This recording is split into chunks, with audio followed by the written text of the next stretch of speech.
Hello, and welcome to the Smart English Club podcast. I am so happy you are here with us today. My name is Dr. Lisa, and I am here with my patient, Daniel. Hello, everyone. It is great to be here. I am Daniel, and today I am going to have my annual health checkup with Dr. Lisa. Today, you are going to listen to a real natural conversation between a doctor and a patient in slow and clear English. Sit back, relax, and enjoy the conversation. Let us begin. Good morning, Dr. Lisa. I hope I am not late. I had a little trouble finding a parking space outside. Good morning, Daniel. Do not worry at all. You are right on time. Please come in and take a seat. Make yourself comfortable. Thank you. I have to say, I always feel a little nervous when I come to the doctor, even when I know it is just a routine checkup. That is completely understandable. A lot of people feel that way. But I want you to know that there is nothing to be nervous about today. This is just a routine annual health checkup.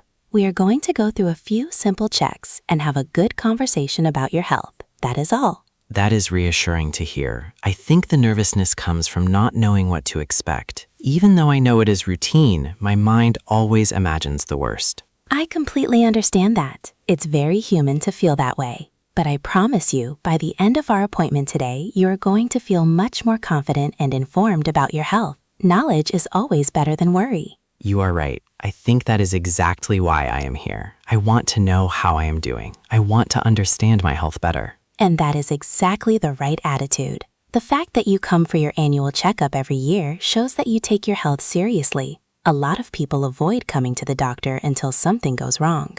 Regular checkups are one of the most important things you can do for your long-term health. I have always believed that prevention is better than cure. My father always used to say that.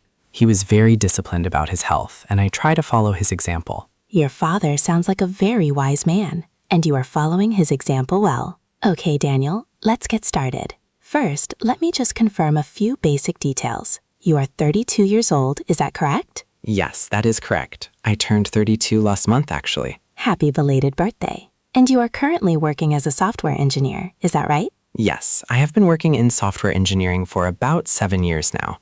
Mostly office work, long hours sitting at a desk in front of a computer. I see. And do you live alone or with family? I live with my wife and our young daughter. She is 2 years old, so our house is always very busy and very energetic. I can imagine. A 2-year-old keeps you on your toes. Okay, Daniel, let's move on to your health history. I want to ask you a few questions about how you've been feeling recently. Of course, please go ahead.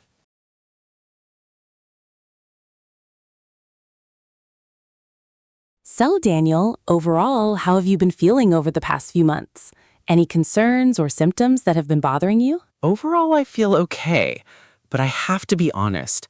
There are a few small things that have been on my mind recently. Nothing alarming, I think, but I wanted to mention them to you. Please tell me everything. No matter how small it seems, it is always worth mentioning. That is exactly what this appointment is for. Okay, so the first thing is that I have been feeling quite tired lately. More tired than usual. I go to bed at a reasonable time, but I wake up in the morning and I still feel exhausted, like I have not slept at all. I see. And how long has this been going on? Probably for the last 2 to 3 months. At first, I thought it was just stress from work. We had a very busy project at the office, but the project finished 6 weeks ago and I am still feeling the same tiredness. Okay, that is very useful information. Persistent tiredness that does not improve with rest can have several causes. We will definitely look into that today. What else has been on your mind? The second thing is headaches. I get headaches quite regularly, maybe 3 or 4 times a week. They are not severe, but they are persistent. They usually start at the back of my head, and sometimes they move to the front. And when do these headaches typically occur? Are they mainly in the morning, afternoon, or evening? Usually in the afternoon, around 2 or 3 o'clock in the afternoon, around the time when I have been sitting at my computer for several hours. I understand. That pattern is quite significant. Sitting at a computer for long periods can cause what we call tension headaches. The muscles in your neck and shoulders become very tight from sitting in one position for too long, and this tension travels up to your head. It is very common in people who work long hours at a desk. Oh, that is interesting. I hadn't connected the two things. I just thought they were normal headaches. They may well be, but we will check your blood pressure today as well, because persistent headaches can sometimes be related to blood pressure, so it is worth checking. What is the third thing you wanted to mention? The third thing is that I have been feeling a little short of breath sometimes. Not all the time, but when I climb stairs or walk quickly, I feel a little more out of breath than I think I should for my age. And is this a new feeling, or has it been there for a long time? I think it has been getting gradually worse over the past year or so. When I was younger, I used to play football with my friends every weekend, but I stopped playing about 2 years ago when my daughter was born. I think my fitness level has dropped quite a lot since then. That is very honest of you, and I appreciate that. A decrease in physical activity over time can definitely affect your cardiovascular fitness. The heart and lungs need regular exercise to stay strong. When we stop being active, they gradually become less efficient. That can lead to feeling more breathless during physical activity. That makes a lot of sense. I know I need to be more active. I just find it very difficult to find the time with work and the baby and all the responsibilities at home. I completely understand. That is one of the most common challenges I hear from patients your age. Life gets very busy, and exercise falls to the bottom of the list. But do not worry, we will talk about that in more detail later. For now, let me ask you a few more questions. Do you smoke? No, I have never smoked. My father smoked for many years, and I saw how badly it affected his health, so I made a decision very early in my life never to start. That is excellent. That is one of the best decisions you ever made for your health. What about alcohol? Do you drink? Very occasionally. Maybe a glass of wine at dinner on a Friday or Saturday evening. Nothing more than that. That sounds very moderate and responsible. What about your diet? How would you describe your eating habits? Honestly, my diet could be better. I eat reasonably well at home because my wife cooks healthy meals, but at work I tend to eat quickly and not always make the best choices. Sometimes I skip breakfast because I am in a rush, and sometimes I eat lunch at my desk in front of the computer. I see. Skipping breakfast and eating at your desk are both habits that can contribute to tiredness and headaches. When we skip breakfast, our blood sugar drops and our energy levels fall. And eating at our desk means we don't get a proper mental break from work, which can increase stress and tension. I had no idea that skipping breakfast could cause headaches. I always thought headaches were just caused by stress or lack of sleep. Both of those are causes too, but low blood sugar is actually one of the most common and most overlooked causes of afternoon headaches. When you skip breakfast and then have a small or rushed lunch, your blood sugar levels fluctuate quite significantly throughout the day, and your brain is very sensitive to those fluctuations. That is really eye-opening. I will definitely start making more effort with breakfast. Good. Okay, Daniel, now let me do the physical examination. I'm going to check a few things: your blood pressure, your heart rate, your weight, and your general physical condition. Is that okay? Of course, please go ahead.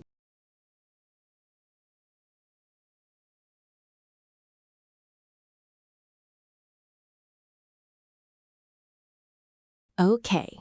First, let us check your blood pressure. I'm going to put this cuff around your upper arm. Please relax your arm and try not to tense your muscles.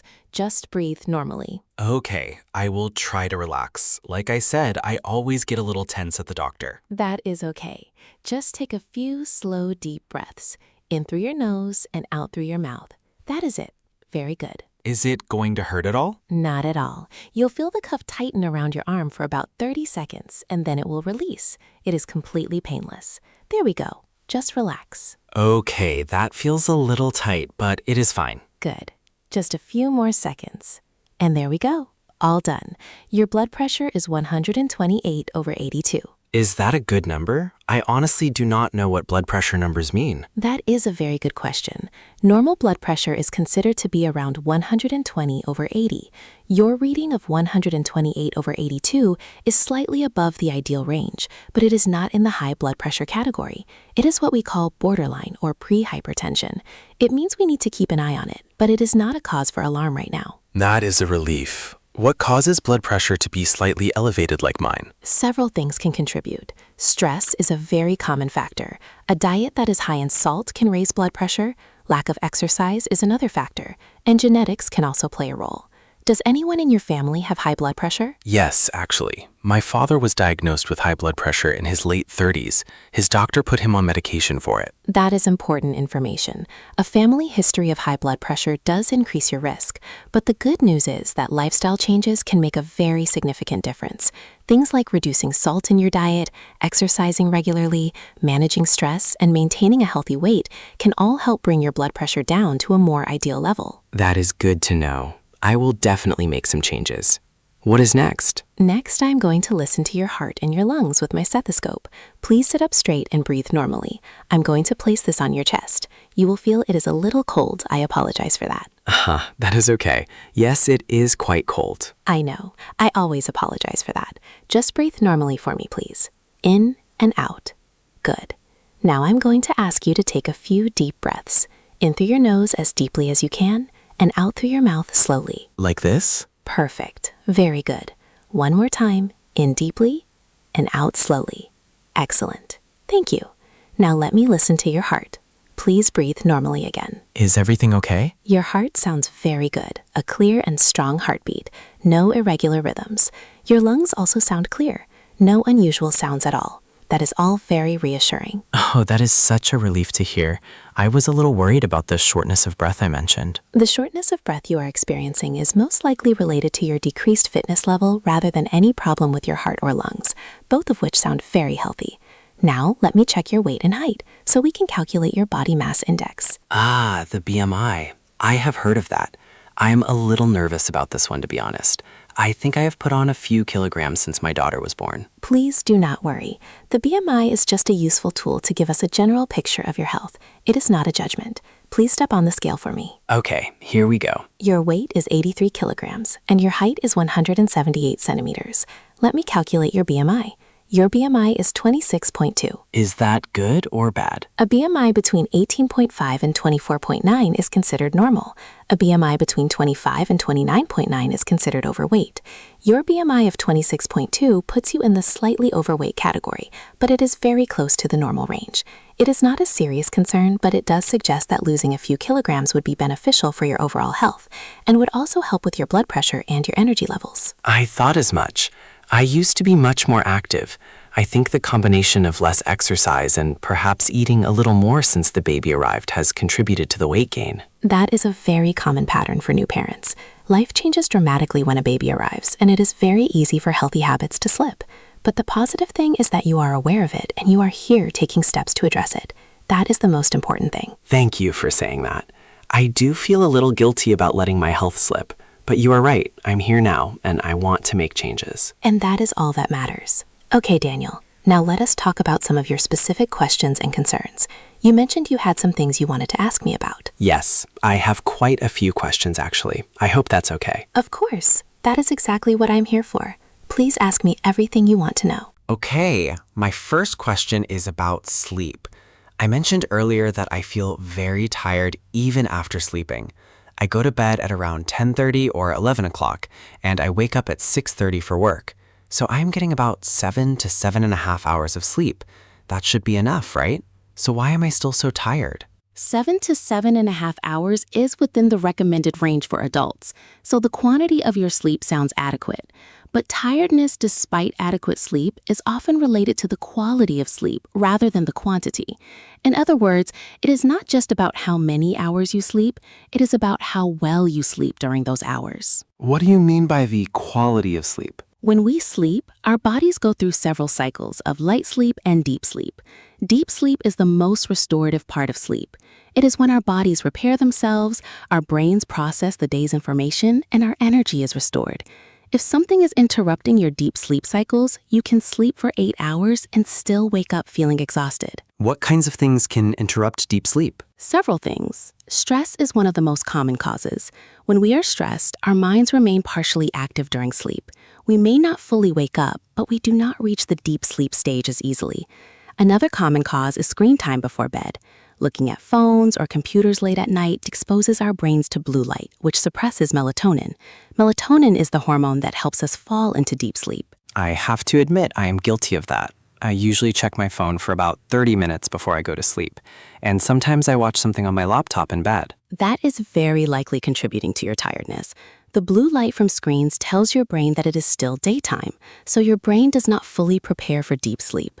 Try switching off all screens at least 30 minutes before bed.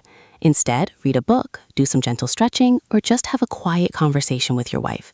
You will notice a difference in your sleep quality within just a few weeks. That is such a simple change. I cannot believe I never connected those two things.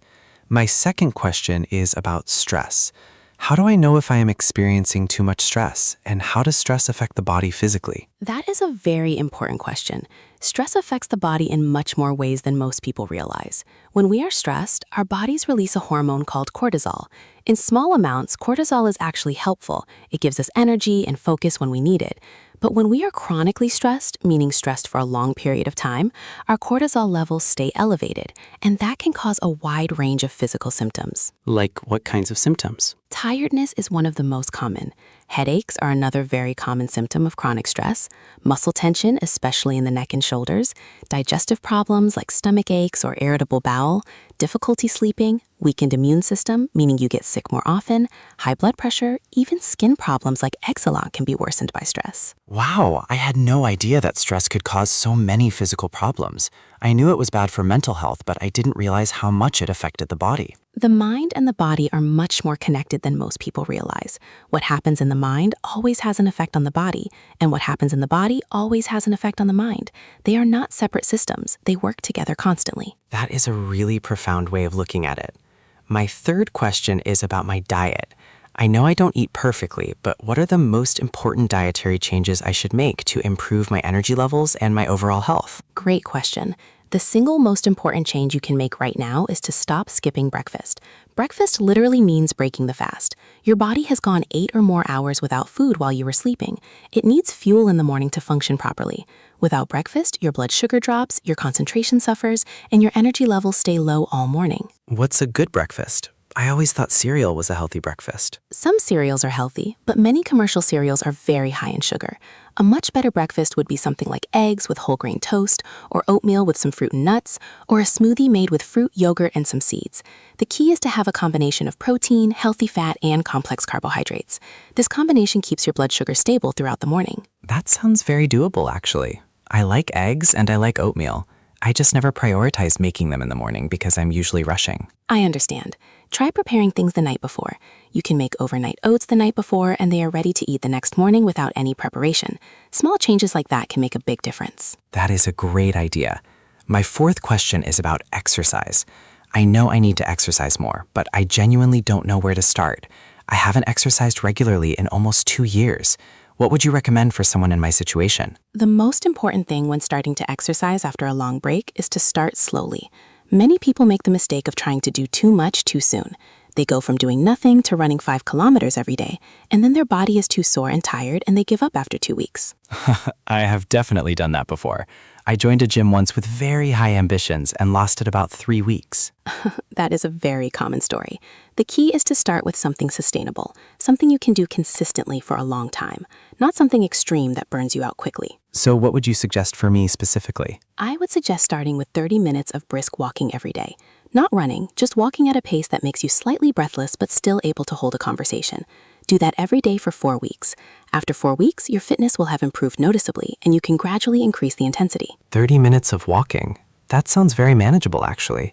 I could do that in the morning before work or in the evening after dinner. Both are excellent times. Walking after dinner also has the added benefit of helping with digestion and improving blood sugar levels after a meal. And it is a wonderful way to decompress after a busy day at work. Now, Daniel, I want to share some specific recommendations with you based on everything we have discussed today. These are practical changes that I would like you to focus on over the next 3 months. Please go ahead. I am ready to listen and I am taking notes in my head. Good. Recommendation number 1, start eating breakfast every single morning without exception. Even if it is something small and simple, a banana and a handful of nuts is better than nothing, but ideally something with protein like eggs or Greek yogurt.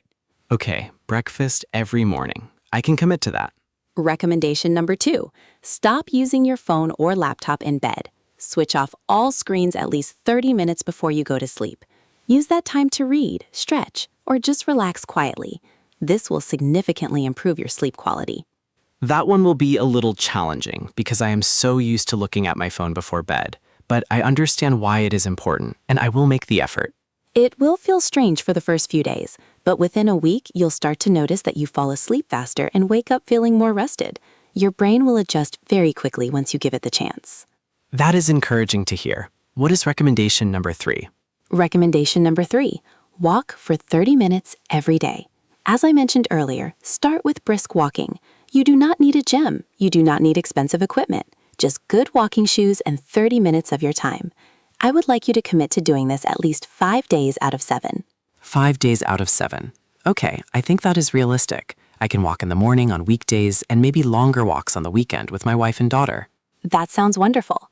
Walking with your family makes it enjoyable rather than feeling like a chore, and it sets a great example for your daughter. Children who see their parents being active are much more likely to be active themselves as they grow up. I love that perspective. It's not just good for me, it's good for my whole family. Exactly. Recommendation number 4, reduce your salt intake. Try to cook at home more and use herbs and spices for flavor instead of salt. Avoid processed foods as much as possible because they are very high in hidden salt. This will help bring your blood pressure down over time. My wife is actually a very good cook, and she doesn't use a lot of salt. So at home, I think I'm okay. The problem is more at work when I grab food quickly. Yes, takeaway food and canteen food tend to be very high in salt and processed ingredients. Try to bring your lunch from home as often as possible. Even just 3 or 4 days a week will make a significant difference. That is a good idea. I could prepare my lunch the night before at the same time as I prepare my overnight oats for breakfast. Kill 2 birds with 1 stone, as they say. Exactly. Very efficient thinking. Recommendation number 5, find a way to manage your stress levels. Stress is clearly a significant factor in many of the symptoms you are experiencing. The tiredness, the headaches, the slightly elevated blood pressure. All of these can be improved by reducing chronic stress. What do you recommend for stress management? I have tried meditation before, but I always find it very difficult to clear my mind. Meditation is wonderful, but it is not for everyone and it takes a lot of practice. There are many other effective ways to manage stress. Exercise itself is one of the most powerful stress relievers. When we exercise, our brains release endorphins, which are natural mood-lifting chemicals. That is why people often feel much happier and calmer after a walk or a workout. I have definitely noticed that. On the rare occasions when I do go for a walk, I always come back feeling much better. That is your brain telling you something important.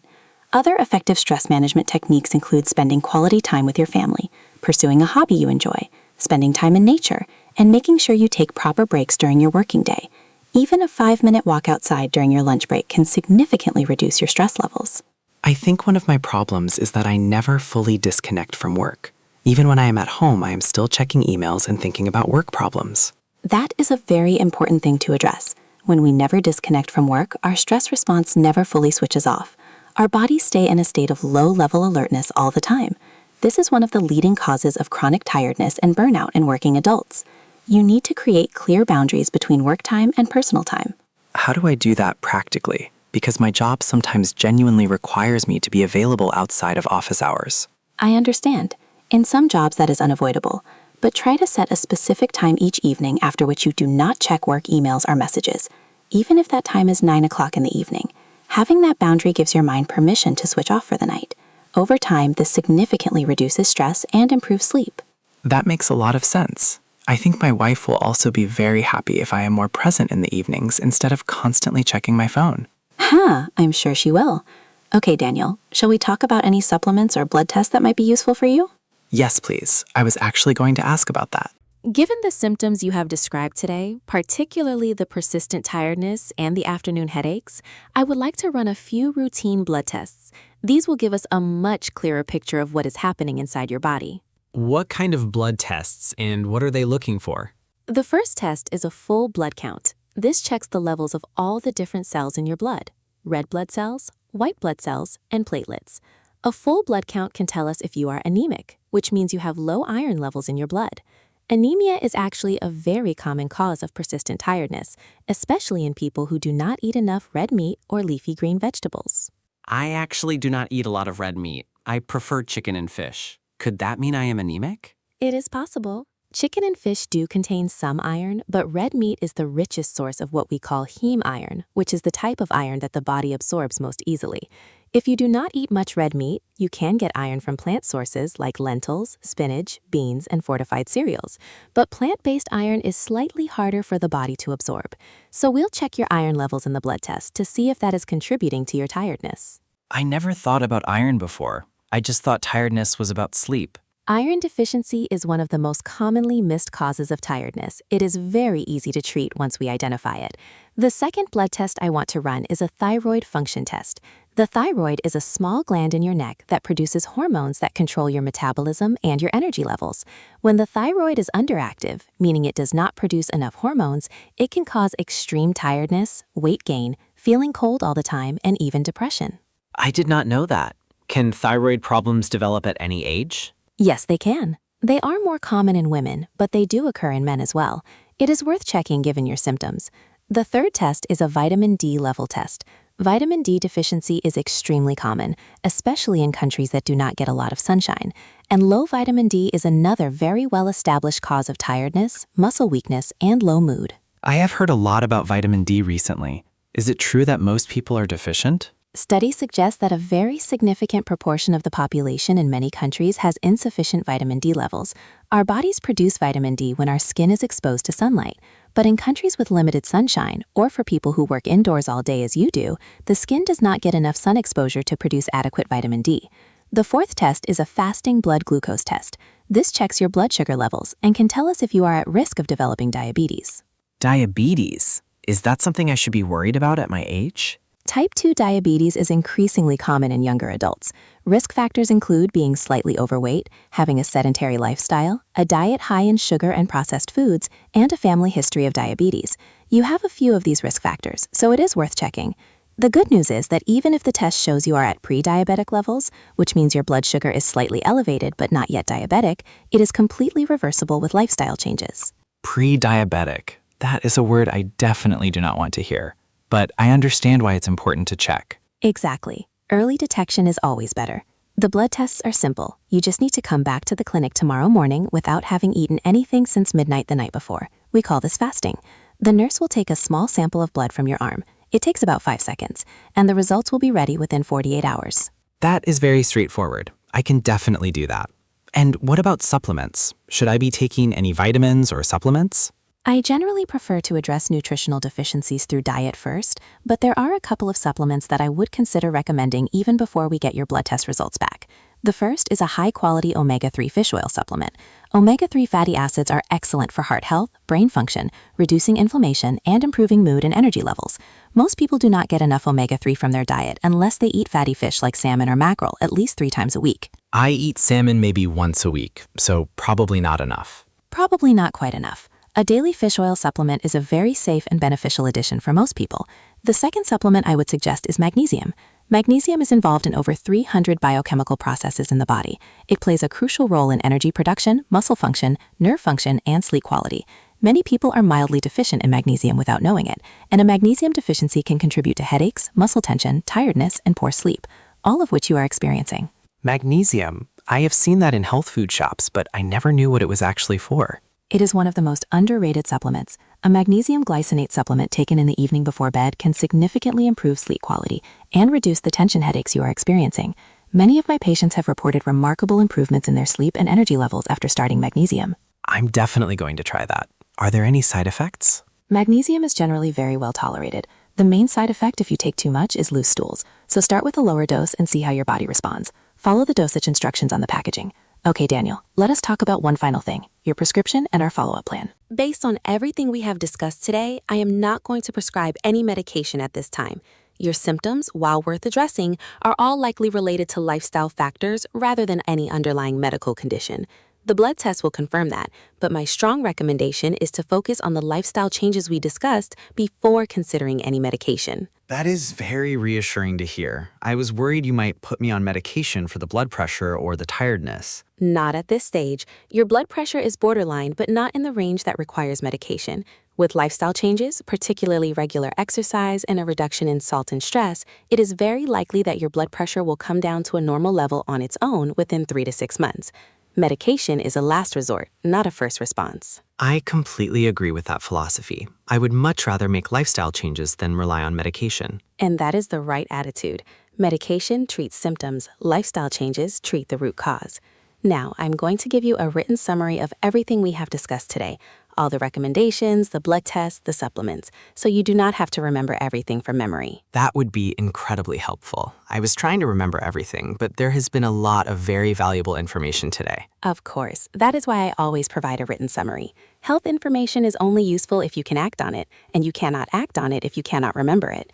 Now, I would like you to come back and see me in 3 months. By that time, we'll have your blood test results and we can see how you've been getting on with the lifestyle changes. 3 months. Okay, I will book that appointment on the way out, and I promise I will make a genuine effort with all the changes we discussed. I know you will, Daniel. You came here today because you care about your health, and that is the most important step. Now, I want you to remember something. You do not have to make all these changes at once. That would be overwhelming for anyone. Start with the 2 most impactful changes first. Which 2 would you recommend starting with? Start with breakfast every morning and the 30-minute daily walk. Just those 2 changes alone will make a very noticeable difference to your energy levels, your mood, and your blood pressure within 4 to 6 weeks. Once those 2 habits are established, you can gradually add the others. That is a very wise approach, starting small and building gradually. I can definitely commit to breakfast and walking. Those feel very achievable. They are very achievable. And once you start feeling the benefits, you will be motivated to continue and to add more healthy habits. Healthy living is a journey, not a destination. Every small step in the right direction is a victory worth celebrating. I love that. A journey, not a destination. I'm going to remember that. Dr. Lisa, I cannot thank you enough for today. I came in feeling a little nervous, and I'm leaving feeling informed, motivated, and genuinely excited to make some positive changes. That is exactly what I hope every patient feels when they leave this clinic. You came in today as someone who was a little worried about their health. You are leaving as someone who has a clear understanding of where they are and a practical plan for where they want to go. That is a wonderful thing. And I think the biggest thing I'm taking away from today is that so many of my symptoms have simple, practical solutions. I expected you to tell me something was seriously wrong. Instead, you told me to eat breakfast, go for a walk, and put my phone down before bed. Sometimes the most powerful medicine is the simplest. The human body is remarkably resilient. Give it the right fuel, the right movement, and the right rest, and it will respond incredibly well. You are 32 years old, Daniel. You have many decades ahead of you. The choices you make about your health right now will shape the quality of your life for all of those decades. That is such a motivating way to think about it. I'm not just doing this for now. I'm doing this for my future self and for my wife and my daughter. Exactly. Your health is not just about you. It's about the people who love you and depend on you. That is a very powerful motivation. Take care of yourself, Daniel, not just for you, but for them. Thank you, Dr. Lisa. I will see you in 3 months, and I will come back with better numbers, I promise. I look forward to it. Take care, Daniel. And remember, breakfast, walking, and phone away before bed. 3 simple things, big results. Breakfast, walking, and phone away before bed. Got it. Thank you so much. Goodbye, Dr. Lisa. Goodbye, Daniel. Take good care of yourself. And that brings us to the end of today's episode of the Smart English Club podcast. I hope you enjoyed listening to Daniel and me during his health checkup today. We really hope this conversation was helpful for you, not just for your English learning, but also for your health. Because everything Dr. Lisa shared today is real and practical advice that applies to all of us. If you listened all the way to the end of this episode, I want you to know that you just listened to a full natural English conversation for about 30 minutes. That is something to be genuinely proud of.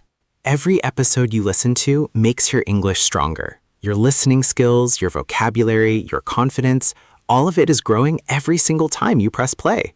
Now here is your challenge for today. Write 1 sentence in the comments below about your own health. For example, I want to start walking every day. Or, I need to drink more water. Or, I want to eat a healthier breakfast. Just 1 simple sentence. We read every comment and we will reply to you personally. If you enjoyed this episode, please give it a thumbs up and subscribe to the Smart English Club podcast. Turn on the bell notification so you never miss a new episode every week. Thank you so much for being here today. Keep going, keep listening, keep learning. Until next time, take very good care of yourself. And goodbye from both of us. Goodbye, everyone.